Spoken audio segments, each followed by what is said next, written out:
My name's Justin Houston. I'm a living historian. Today, we're going to be reconstructing the past here in Kispoco Town.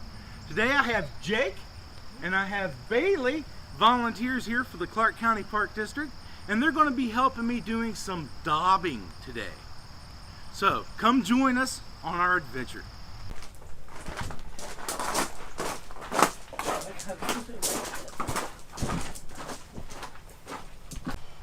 Okay guys, so here's what we're going to do. We have the wattle and daub dwelling here. The wattle refers to these windings that are woven in between to create this wall. So we're going to be taking this mud or daub and applying it to the wall. So the first thing we need to do, guys, is we need to take our shoes off. So let's just go ahead and pull our shoes off, throw those moccasinas away, roll up your wonderful deer skin leggings, and expose those beautiful white feet, like so. Oh yeah, you guys got socks. Where'd you get those? Those are expensive. I don't know where you would get some socks at. Okay. All right, look at them shoes with the neon strings on them. All right, so the funnest part of the day is we just go right on in here and just start working that mud. So just step on in and get your feet a squishing. Come on in there, Jake. Don't be afraid. Yeah, yeah, work that mud. Yeah, that's good stuff. All right. Yeah, you ever get that feeling when you're like, and when you were a kid in your backyard and you're walking around and you feel that weird thing come up through your feet? Yeah. It's a dog poop? Yeah. That's exactly what this is like. It's like crushing grapes. All right, so that's pretty darn good and mixed up. Let's step on out there. Try to leave some daub behind. Kind of squish it off your feet. Find you a spot here down along the edge. That's pretty good. Okay, so that's really good and mixed up, you know, and pretty good. So let me ask you a question. Go ahead, Jake. So what's the difference in a living historian and a reenactor? Well, that's a very good question, and I get that question asked a lot.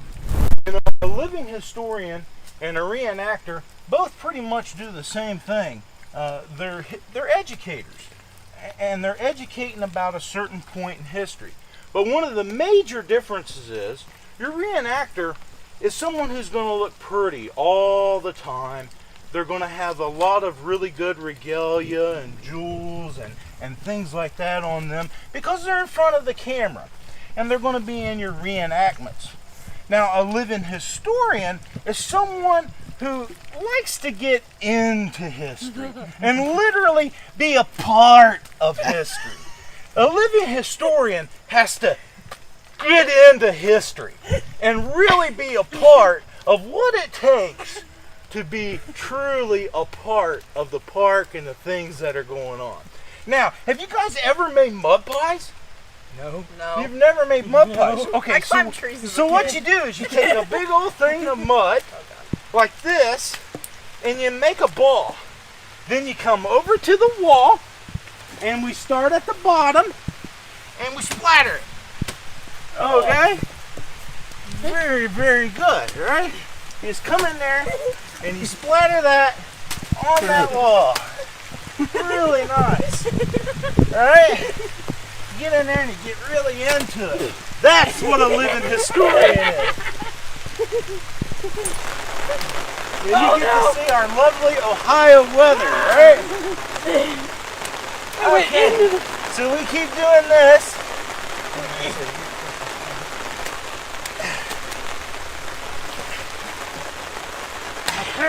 But Justin, we're almost out. Where do we go to get more? Oh, that's a very good question. Where do we get the clay for the daub? And then the archaeological evidence suggests that there are borrow pits. If you ever go to any of the parks in Ohio, you will see that there's these signs that say borrow pits.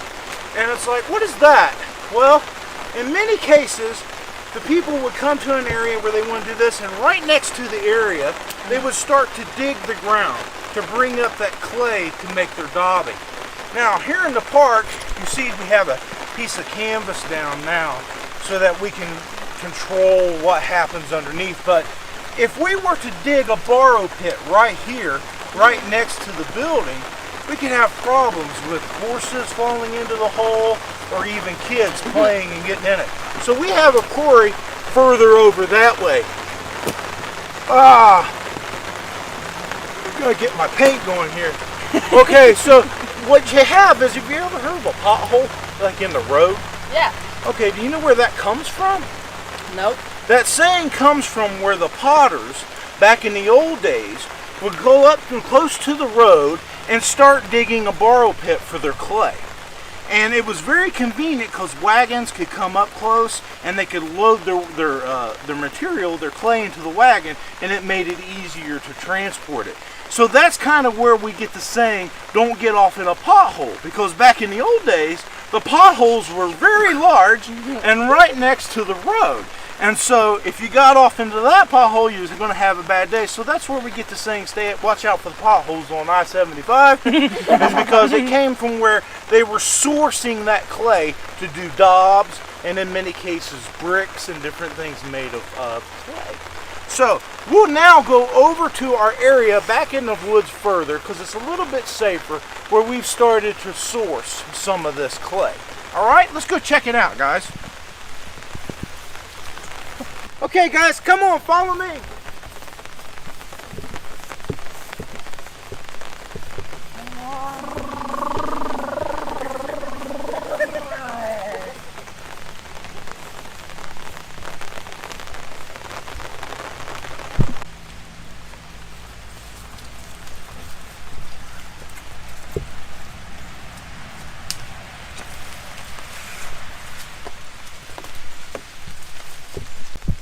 Okay, so here we are at our pottery pit, or our borrow pit, where we're coming in and sourcing that clay that you were asking about that we were using over there.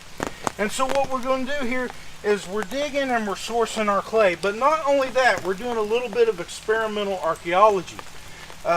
In the woodland people, corn, beans, and squash were the main foods that were being produced. So in a prehistoric or even a historic time, there's no refrigeration. There's no modern refrigeration. So things had to be done to store your foods, your corn, beans, and squash. There are many other sites here in the state of Ohio where we have found that these storage pits were dug. And they were bell-shaped, and they were dug down about 4 to 6 foot deep, and they were bell-shaped, flaring out towards the bottom. They were then lined with grass, with prairie grass, to make like a basket. And then all the corn, beans, and squash would be put in there. Now, what we found is that these were the borrow pits. Like in some of the Fort Ancient sites, they would literally dig these right outside the house. So not only did you have a wonderful storage place for your corn, beans, and squash, but you also had a spot to quarry that clay to do your daubing on your walls. And what we simply do, we have some real simple digging sticks here. It's just a stick with a wedge on the end of it. This one right here has got a curve, so you can put your foot on there and kind of use it like a shovel. But we come in here and we just loosen up the sides like you see there. Give that a try, Bailey. Okay, so I'm going to be digging this out, and as you guys dig, I'll pull the clay and I'll place it here. Back in the old days, this probably would have been a buffalo skin or a deer skin, and we'll put it on here, and this would be the way we'll drag it out. And of course, in the historic, with those potholes right next to the road, they would have used a wagon. But here we don't really have that, and we have some woods to get through. And so this is why we do it over here, because as you can see, this is quite an obstacle. And it could be a very serious problem for a horse or children playing in the park yard there in the village yard. So we decided not to do this next to the houses. But we're also digging that storage pit to see try some experimental archaeology to see if we can put some of our agricultural products, our corn, bean, and squash in here to see how it does. So we're killing 2 birds with 1 stone. So we just keep digging until we get quite a bit. That's good, guys. I appreciate that. That's really good. Now, we'll just, each one of us, you can just leave your sticks there. each one of us get a corner of this tarp here. Okay, and I'll lead the way, and we'll go right out the stockade here.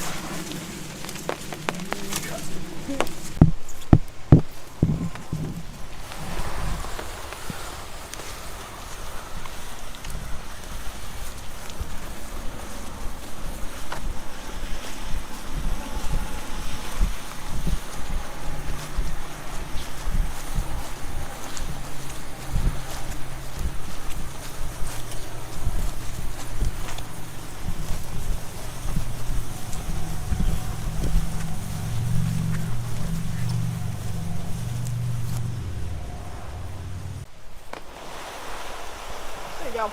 Have some of that. That's good. Oh! Oh, man. Now I got a lump on my back. You got a Okay. pet. You got a pet. I sure do. Okay, so here's what we're going to do. We're going to take a little bit of water, like we have in our gourd here. We're going to squish that in there, put a little bit of water on our situation. Very nice. Now back to the dog poop effect. Now one of the really neat things we can do is over here, and what we have here at the park is we're always mowing, right? So we've developed a wonderful binding, natural binding that we can get from the mowing. We have here some lawn clippings. So what we'll do is we'll take these lawn clippings and we'll throw them right into the clay. Watch out for rocks.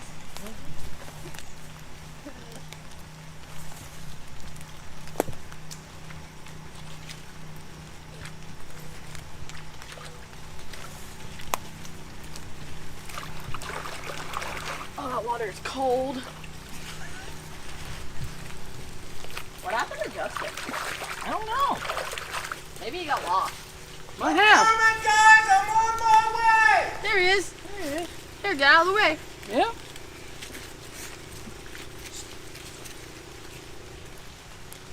I'm gonna go over here and wash my hands.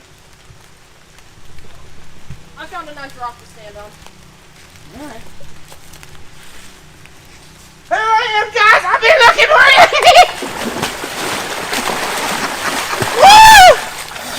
Woo! Woo! Didn't mean to do that. Wow. Hey, guys. Wow, this has been great. Wow, that water's cold. Woo! Well, guys, I really appreciate you coming out and helping me today. This has been really great for you guys to come out and really get a feel for history and living history and get a little bit of it on you. So if anybody would like to come out and get some history on you, so if you guys would like to come out and volunteer and get some history on you, please subscribe and contact Donald Lewis and come out and be a volunteer and feel and get yourself into some real living history.